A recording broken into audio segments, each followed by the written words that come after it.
Hello everyone, welcome back to my channel Education First Choice. So today's story is The Dove and the Bee. Dove का मतलब होता है कबूतर and bee का मतलब होता है मधुमक्खी. तो आज हम कबूतर और मधुमक्खी के बारे में कहानी पढ़ेंगे. So let's get started. Once upon a time. Once upon a time का मतलब होता है एक समय की बात है. A swarm of bees had built their honey hive in a big tree. A swarm of का मतलब होता है झुंड.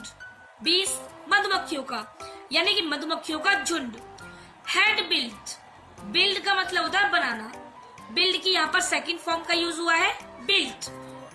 मधुमक्खियों के झुंड ने बनाया their honey hive. honey hive मतलब शहद का छत्ता. तो मधुमक्खियों के झुंड ने एक शहद का छत्ता बनाया इन अ बिग ट्री, एक बड़े से पेड़ पर. दैट स्टूड जो कि खड़ा हुआ था on a river bank. River मतलब नदी, बैंक मतलब किनारा. इट मीन्स नदी के किनारे पर एक बड़ा सा पेड़ था जिस पर मधुमक्खियों के झुंड ने अपना शहद का छत्ता बनाया. They collected. दे मीन्स उन्होंने. कलेक्टेड, कलेक्ट का मतलब होता है इकट्ठा करना. कलेक्ट की यहाँ पर सेकंड फॉर्म है. मोस्टली स्टोरीज में क्या होता है कि हम वर्ब की सेकंड फॉर्म का यूज करते हैं क्योंकि ये जो होती है पास्ट की घटना होती है. तो हम पास्ट की घटनाओं के बारे में बात करते हैं. तो यहाँ पर जितना भी हम यूज करेंगे मेन वर्ब उसकी सेकंड फॉर्म का यूज करेंगे. तो दे कलेक्टेड. तो कलेक्ट की सेकंड फॉर्म है कलेक्टेड. उन्होंने इकट्ठा किया हनी. हनी मीन्स शहद. From flowers and brought it there. अब इन्होंने क्या किया, इन्होंने मधुमक्खियों ने फूलों से बहुत सारा शहद इकट्ठा किया. एंड ब्रॉट, ब्रिंग का मतलब होता है लाना. ब्रिंग की सेकंड फॉर्म है ब्रॉट. तो ये लेकर आई इट, इसे, किसको, शहद को, देयर, वहां पर. One day. One day means एक दिन. अ बी, एक मधुमक्खी, felt thirsty and flew down to the river to quench its thirst. One day, एक दिन क्या हुआ, a bee felt, मधुमक्खी ने felt, feel की सेकंड फॉर्म है. feel का मतलब होता है महसूस करना. तो यहाँ पर महसूस किया, क्या महसूस किया, thirsty, प्यास. it means एक मधुमक्खी को प्यास लगी. and flew, fly का मतलब होता है उड़ना. फ्लाई की सेकंड फॉर्म होती है फ्लू. तो वो उड़ी. डाउन, डाउन मतलब नीचे. टू द रिवर, नदी के पास. अब वो क्या है, उड़कर वो नदी के पास आई. टू क्वेंच, क्वेंच का मतलब होता है बुझाना. इट्स थर्स्ट, थर्स्ट मीन्स प्यास. इट मीन्स अपनी प्यास बुझाने के लिए मधुमक्खी नदी के पास आई उड़कर. एज, जैसे ही. इट नियर्ड द वाटर, जैसे ही ये पानी के पास पहुंची. And try to drink it, और इसे पीने का प्रयास किया. ट्राई का मतलब होता है प्रयास करना या फिर कोशिश करना. तो यहाँ पर भी ट्राई की सेकंड फॉर्म है ट्राइड. अब इसने ट्राई किया यानी कि इसने कोशिश की. टू ड्रिंक, ड्रिंक का मतलब होता है पीना. तो पीने की, यानी कि इसको मधुमक्खी को प्यास लगी, ये उड़कर नीचे आई पानी के पास और ये पानी को पीने की कोशिश करने लगी. इसने पानी को पीने की कोशिश की. The current of the water, जो करंट, करंट का मतलब होता है धारा. ऑफ द वाटर, जो पानी की धारा थी. कैरीड इट, इसे ले गई. कैरी का मतलब होता है ले जाना. तो कैरी की सेकंड फॉर्म है इसे ले गई. अवे, दूर.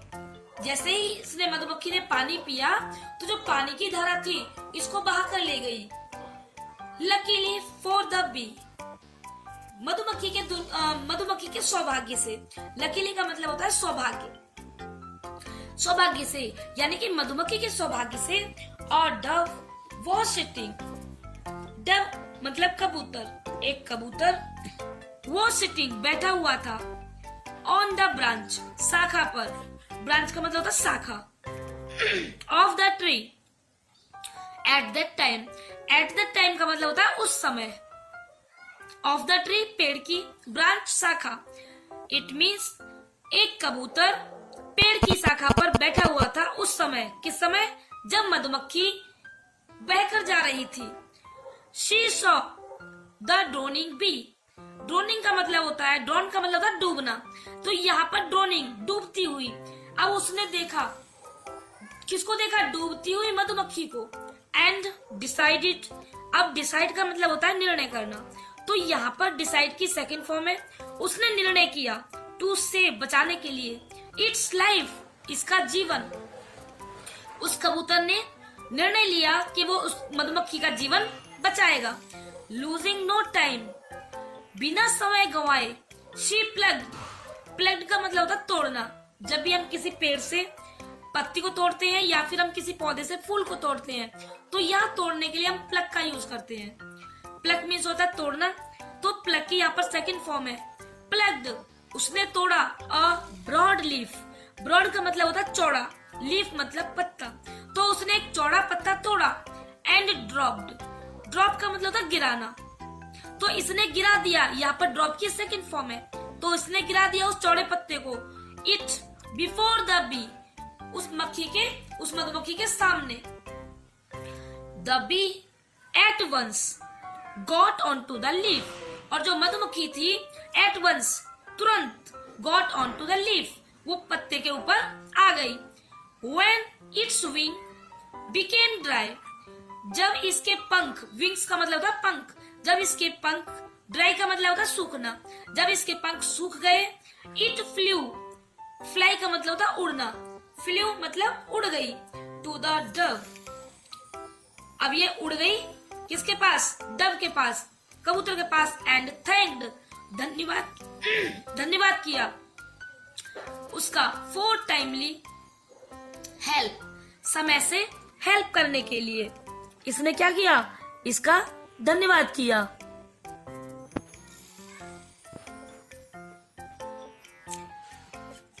Days past followed by weeks and months, दिन बीतते गए, बाय वीक्स यानी कि सप्ताह बीत गए, एंड मंथ्स और महीने बीत गए। वन डे, एक दिन, the Dove was sitting on the branch of a tree, जो कबूतर था वो बैठा हुआ था ऑन द ब्रांच, शाखा पर, ऑफ अ ट्री, पेड़ की शाखा पर वो कबूतर बैठा हुआ था। इन द फॉरेस्ट, जंगल में। एक दिन क्या हुआ कि जो पेड़ था उस पेड़ की शाखा पर वो कबूतर बैठा हुआ था। सडनली, अचानक, अ हंटर, हंटर का मतलब होता है शिकारी, अ हंटर रीच्ड, अब रीच का मतलब होता है पहुंचना, तो रीच्ड यहाँ पर सेकंड फॉर्म का यूज हुआ है पहुंचा, एक शिकारी पहुंचा देयर, वहां पर।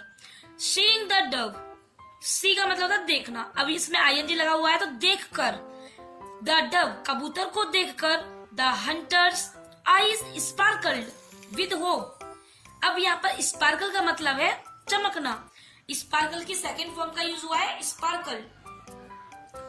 विद होप, होप का मतलब होता है आशा, तो जो हंटर था, जो शिकारी था, उसकी आंखें आशा से चमक गई। एंड ही डिसाइडेड, डिसाइड का मतलब होता है निर्णय करना, डिसाइड की सेकंड फॉर्म का यूज हुआ है निर्णय किया। किल, किल मतलब मारना, तो अब इसने क्या डिसाइड किया? जैसे ही इसने कबूतर को देखा, इसकी जो आंखें थी आशा से चमक गई और इसने उसे मारने का निर्णय किया। सो इसलिए he set an arrow, arrow का मतलब होता है तीर, to his bow, अब इसने क्या किया? इसने सेट कर लिया arrow, अपना तीर, to his bow, bow का मतलब धनुष, अपने धनुष पर अपने तीर को सेट कर लिया। and aimed at the dove, और कबूतर पर निशाना साध दिया, एम का मतलब होता है निशाना साधना, अब यहाँ पे भी सेकंड फॉर्म का यूज हुआ है, निशाना इसने साध दिया। द डव्स लाइफ, अब जो डव था, doves life was in danger, अब कबूतर की लाइफ खतरे में थी, कबूतर की लाइफ खतरे में थी। And it thought of flying away, अब इसने सोचा, थिंक होता है सोचना, थिंक की सेकंड फॉर्म है थॉट, अब इसने सोचा ऑफ फ्लाइंग, वहां से दूर उड़ने के लिए, बट लेकिन an eagle was hovering over the tree, लेकिन क्या हुआ? ईगल का मतलब था चील, चील वॉज हॉवरिंग, हॉवरिंग का मतलब था मंडराना, तो यहाँ पर हॉवर का मतलब है मंडराना, तो यहाँ पर वर्ब में आईएनजी लगी हुई है। क्यों? क्योंकि हमारा जो सेंटेंस है वो पास्ट कंटिन्यूअस है। तो अब यहाँ पर इसने क्या देखा, जैसे ही इसने दूर उड़ने का प्रयास किया, इसने सोचा कि मैं यहाँ से उड़ जाऊं, तभी क्या हुआ, एक चील वॉज हॉवरिंग, मंडरा रही थी ओवर द ट्री, उस पेड़ के ऊपर। सो इसलिए she could not do that also, वह ऐसा भी नहीं कर सका, वो ऐसा नहीं कर सकी। जस्ट देन, तभी, the same bee happened to come there. अब क्या हुआ, सेम यानी कि सेम वही जो मधुमक्खी थी वहां पर आई। कौन सी मधुमक्खी? जिसकी जान कबूतर ने बचाई थी। She was flying about in search of honey, वह भी उड़ रही थी, मधुमक्खी भी वहां पर उड़ रही थी। In search of honey, in search of मतलब की तलाश में, हनी, हनी मतलब शहद, तो ये भी क्या कर रही थी, वहां पर उड़ रही थी शहद की तलाश में। सीइंग द डव, शी का मतलब होता है देखना, अब यहाँ पर आईएनजी लगा हुआ है, तो इसका मतलब देखकर। किसको देखकर? कबूतर को देखकर। अब इसने क्या किया कबूतर को देखकर?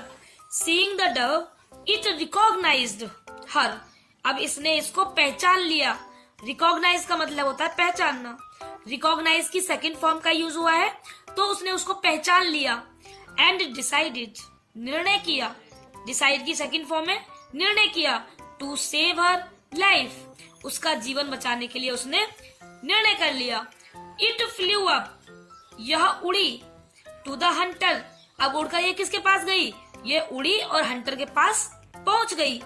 एंड स्टंग, स्टिंग का मतलब होता है डंक मारना, स्टिंग की सेकंड फॉर्म होती है स्टंग, तो इसने डंक मारा। किसको? उस हंटर को, जो हंटर था, जो निशाना साधे बैठा था कबूतर की तरफ, तो इसने क्या कर दिया, उसको डंक मार दिया।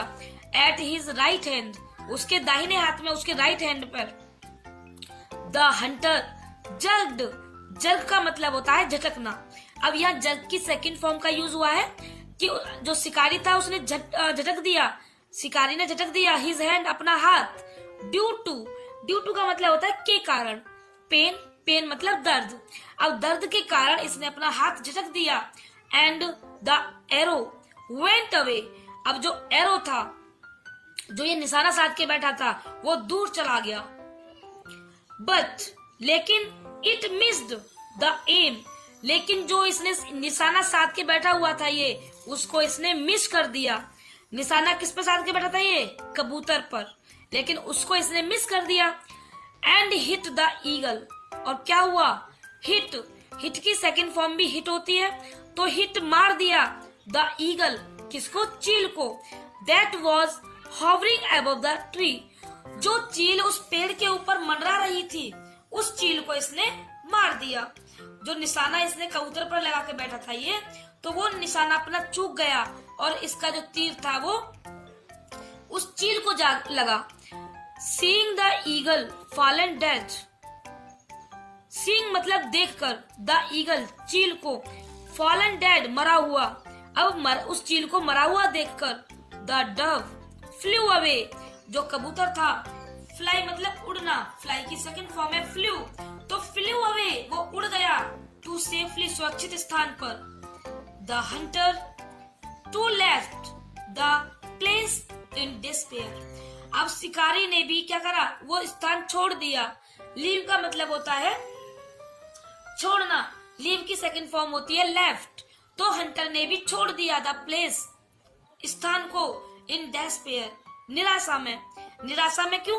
क्योंकि उस कबूतर को देखकर इसकी आंखें चमकी थी कि इसको एक शिकार मिल गया। बट क्या हुआ, जैसे ही इसने निशाना साधा, उस मधुमक्खी ने इसके हाथ पर आके काट लिया, तो इसका जो निशाना था वो चूक गया, ये अपना निशाना, और वो जो निशाना लगा के बैठा था कबूतर के पास, अब वो तीर की तरह मुड़ गया, वो चील की तरह मुड़ गया जो उस पेड़ के ऊपर मंडरा रही थी। तो कबूतर की बजाय कौन मर गया? वो चील मर गई। अब चील को देखकर कबूतर वहां से उड़ गया। अब यहाँ पर अब हंटर को क्या हुआ? निराशा हाथ लगी, हंटर को वो कबूतर नहीं मिला। तो moral is do good have good. Do means होता है करना, अच्छा करो, हैव गुड अच्छा पाओ। अब उस कबूतर ने उस मधुमक्खी की जान बचाई थी। जब वो पानी में बह के जा रही थी तो क्या करा था कबूतर ने, पत्ता तोड़कर पानी में डाला था, तो वो मधुमक्खी उस पत्ते पर चढ़कर उसकी जान बची। तो ऐसे ही जब उसने उसकी मुसीबत में हेल्प की तो मधुमक्खी ने भी उसको पहचान लिया, तो उसने भी उसकी मुसीबत में साथ दिया। तो दोनों ने एक दूसरे के साथ में क्या किया, अच्छा काम किया। तो उसने उसका अच्छा किया तो उसको भी अच्छा ही मिला। So thanks for watching.